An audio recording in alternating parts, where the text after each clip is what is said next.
എത്യോപ്യയിലെ Hailey ഹൂപ്പി അഗ്നിപർവ്വതം ഏകദേശം 12,000 വർഷങ്ങൾക്ക് ശേഷം പൊട്ടിത്തെറിച്ചതിനെ തുടർന്ന് ചാരമേഘങ്ങൾ വ്യാപിക്കുന്നത് യുഎഇയിലേക്കും ഇന്ത്യയിലേക്കുമുള്ള വിമാന സർവീസുകളെ കാര്യമായി ബാധിക്കുന്നു.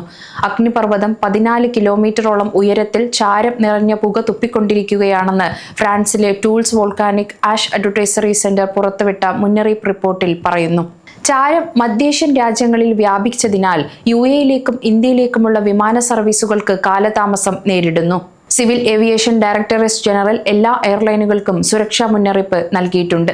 DGCA എല്ലാ എയർലൈനുകൾക്കും അഗ്നിപർവ്വത ചാര നടപടിക്രമങ്ങളെക്കുറിച്ചുള്ള അവരുടെ മാനുവൽ അവലോകനം ചെയ്യാനും കോക്പിറ്റ് ക്യാബിൻ ജീവനക്കാർക്ക് നിർദ്ദേശങ്ങൾ നൽകാനും അറിയിച്ചിട്ടുണ്ട്. ചാരമേഘങ്ങൾ യമൻ, ഒമാൻ തുടങ്ങിയ അറബിക്കടലിന്റെ ഭാഗങ്ങളിലൂടെ കടന്ന് യുഎഇയുടെ വ്യോമപാതയിലേക്ക് എത്താൻ സാധ്യതയുള്ളതിനാൽ ദുബായ് വിമാനത്താവളത്തിലേക്കും തിരിച്ചുമുള്ള യാത്രക്കാർ ഫ്ലൈറ്റ് സ്റ്റാറ്റസ് നിരന്തരം പരിശോധിക്കാൻ എയർലൈനുകൾ മുന്നറിയിപ്പ് നൽകുന്നു. ചാരമേഘം വടക്കൻ ഇന്ത്യയിലേക്ക്, അതായത് ഗുജറാത്ത്, ഡൽഹി പോലുള്ള പ്രദേശങ്ങളിലേക്ക് നീങ്ങാൻ സാധ്യതയുള്ളതിനാൽ ഇന്ത്യൻ വ്യോമ റെഗുലേറ്ററായ DGCA വിമാന കമ്പനികൾക്ക് സുരക്ഷാ മുന്നറിയിപ്പ് നൽകിയിട്ടുണ്ട്.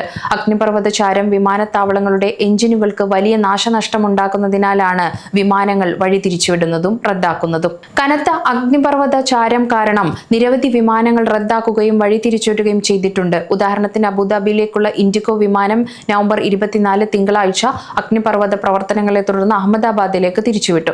കണ്ണൂരിൽ നിന്ന് പുറപ്പെടേണ്ട വിമാനം ഗുജറാത്തിലെ ഒരു നഗരത്തിൽ സുരക്ഷിതമായി ഇറക്കി. എയർലൈനുകൾ ഫ്ലൈറ്റ് പ്ലാനിങ്ങും റൂട്ടുകളും പുതിയ മുന്നറിയിപ്പുകൾക്കനുസരിച്ച് ക്രമീകരിക്കാൻ നിർദ്ദേശം നൽകിയിട്ടുണ്ട്. കാലാവസ്ഥാ അപ്ഡേറ്റുകൾ നിരീക്ഷിക്കാനും ഉടനടി റിപ്പോർട്ട് ചെയ്യാനും നിർദ്ദേശത്തിൽ പറയുന്നുണ്ട്. ഇന്ത്യൻ വ്യോമയാന അധികൃതർ മിഡിൽ ഈസ്റ്റിലുള്ള യാത്ര ചെയ്യുന്ന യാത്രക്കാർക്ക് മുന്നറിയിപ്പ് നൽകിയിട്ടുണ്ട്. എന്നാൽ ഇന്ത്യയിലേക്ക് ചാരം വ്യാപിക്കുന്നതുമായി ബന്ധപ്പെട്ട് യാതൊരു മുന്നറിയിപ്പും ഇതുവരെ ലഭിച്ചിട്ടില്ല. അറേബ്യൻ ഉപദ്വീപിന്റെ ചില ഭാഗങ്ങളിൽ അഗ്നിപർവ്വത ചാര പ്രവർത്തനം റിപ്പോർട്ട് ചെയ്തിട്ടുണ്ട്. ഈ പ്രദേശങ്ങളിലൂടെ പറക്കുന്ന വിമാനങ്ങളുടെ പ്രവർത്തനങ്ങളെ ഇത് ബാധിച്ചേക്കാം. സുരക്ഷയാണ് ഞങ്ങളുടെ ഏറ്റവും വലിയ മുൻഗണന എന്നതിനാൽ ഞങ്ങളുടെ ഫ്ലൈറ്റ് ഓപ്പറേഷൻസ് സേഫ്റ്റി ടീമുകൾ ഏവിയേഷൻ അധികാരികളുമായി നിരന്തരം ബന്ധം പുലർത്തുകയും ചാരമേഘത്തിന്റെ പ്രവർത്തനം നിരീക്ഷിക്കുകയും ചെയ്യുന്നുണ്ടെന്ന് സ്പേസ് ജെറ്റ് അറിയിച്ചിട്ടുണ്ട്. ദുബായിലേക്ക് യാത്ര ചെയ്യുന്ന യാത്രക്കാർ അവരുടെ ഫ്ലൈറ്റ് സ്റ്റാറ്റസ് പരിശോധിക്കണമെന്ന് എല്ലാ എയർലൈനുകളും മുന്നറിയിപ്പ് നൽകുന്നു. അന്താരാഷ്ട്ര ഏവിയേഷൻ മുന്നറിയിപ്പുകൾക്കും സുരക്ഷാ പ്രോട്ടോകോളുകൾക്കും അനുസൃതമായി കാര്യങ്ങൾ വിലയിരുത്തിയ ശേഷം ആയിരിക്കും നിർത്തലാക്കിയ വിമാനങ്ങളും വഴിതിരിച്ചുവിട്ട വിമാനങ്ങളും ഇനി സർവീസ് ആരംഭിക്കുന്നത്. വിമാനത്താവളത്തിലേക്ക് പുറപ്പെടുന്നതിന് മുമ്പ് നിങ്ങളുടെ ഫ്ലൈറ്റ് സ്റ്റാറ്റസ് പരിശോധിക്കാൻ ബന്ധപ്പെട്ട എയർലൈനുകളുമായി ബന്ധപ്പെടാനും യാത്രക്കാർ നിരന്തരം ശ്രമിക്കണമെന്ന് അധികൃതർ മുന്നറിയിപ്പ് നൽകുന്നു. എയർ ഇന്ത്യ ഈ സാഹചര്യം സൂക്ഷ്മമായി നിരീക്ഷിക്കുന്നുണ്ടെന്നും ഓപ്പറേറ്റിംഗ് ക്രൂവുമായി നിരന്തരം ആശയവിനിമയം നടത്തുകയും ചെയ്യുന്നുണ്ടെന്ന് അറിയിച്ചിട്ടുണ്ട്. ചാരബാധയേറ്റ മേഖലകളിലൂടെ പറന്ന വിമാനങ്ങൾക്ക് ഡിസ്പാച്ച് നടപടിക്രമങ്ങൾ ആവശ്യാനുസരണം പരിഷ്കരിക്കാനും ഫ്ലൈറ്റ് പരിശോധനകൾ നടത്താനും ഓപ്പറേറ്റർമാർക്ക് നിർദ്ദേശം നൽകിയിട്ടുണ്ട്. ചാരം കണ്ടെത്തിയാൽ റൺവേകൾ, ടാക്സിവേകൾ എന്നിവയുടെ അടിയന്തര പരിശോധന നടത്താനും മലിനീകരണം നീക്കം ചെയ്യുന്നതുവരെ പ്രവർത്തനങ്ങൾ നിർത്തിവെക്കാനും എയർപോർട്ടുകൾക്ക് നിർദ്ദേശം നൽകിയിട്ടുണ്ട്. DGCA ഓപ്പറേറ്റർമാർ ഉപഗ്രഹ ചിത്രങ്ങൾ, ചാരത്തിന്റെ ചലനം എന്നിവ സംബന്ധിച്ചുള്ള വിവരങ്ങൾ നിരീക്ഷണം ശക്തമാക്കിയിട്ടുണ്ട്.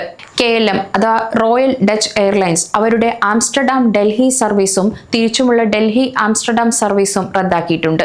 ഏകദേശം 12,000 വർഷത്തിനിടയിൽ ആദ്യമായാണ് എത്യോപ്യയിലെ ഹെയ്ലി ഹൂപ്പി അഗ്നിപർവ്വതം പൊട്ടിത്തെറിച്ചത്. എയർലൈനുകളും അധികൃതരും സാഹചര്യം സൂക്ഷ്മമായി നിരീക്ഷിക്കുകയും യാത്രക്കാരുടെ സുരക്ഷയ്ക്കായി മുൻഗണന നൽകി ആവശ്യമായ റീഡിംഗുകൾ നടത്തുകയും ചെയ്യുന്നുണ്ട്. ചുരുക്കത്തിൽ, യാത്ര പുറപ്പെടുന്നതിന് മുമ്പ് നിങ്ങൾ ഫ്ലൈറ്റ് സ്റ്റാറ്റസ് പരിശോധിച്ച് മാത്രം യാത്ര പുറപ്പെടുക. സമയം മലയാളം വാർത്തകൾ ഇനി ടൈംസ് ഓഫ് ഇന്ത്യ സൂപ്പർ ആപ്പിലും. ഇതിനായി പ്ലേ സ്റ്റോറിൽ നിന്നോ ആപ്പ് സ്റ്റോറിൽ നിന്നോ times of India app install ചെയ്യൂ. മലയാളം ഭാഷ തിരഞ്ഞെടുക്കൂ. വാർത്തകൾ ആസ്വദിക്കാം, എല്ലാം ഇനി സമയത്തിൽ.